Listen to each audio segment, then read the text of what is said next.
Inlassablement, l'eau façonne nos rivages et nos existences. Elle creuse la roche, transperce les montagnes, irrigue les plaines. À l'extrémité ouest de l'Europe, la France est bordée par l'océan et la mer. Son territoire est strié par 125 000 cours d'eau étendus sur 620 000 km.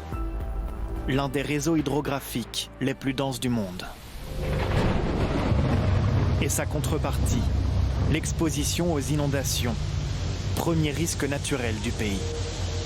En 1992, la France découvre en direct à la télévision l'ampleur du danger. Ces gens-là n'en croient pas leurs yeux, la rivière est devenue folle. Sur cette bande vidéo tournée par un amateur, une date que les habitants de Vaison-la-Romaine n'oublieront jamais. 22 septembre 92, 15h33, le début de la tragédie. Ce jour-là, des pluies diluviennes s'abattent sur le Vaucluse. La rivière sort de son lit, des torrents de boue submergent la ville. Tout d'un coup, la maison s'est mise à bouger sur ses fondations, le toit a tremblé et toute la famille a été emportée dans les eaux. La crue fait 47 victimes. L'une des catastrophes les plus meurtrières du siècle, dans une petite ville située en zone inondable. En France, 17 millions de personnes sont exposées au risque d'inondation.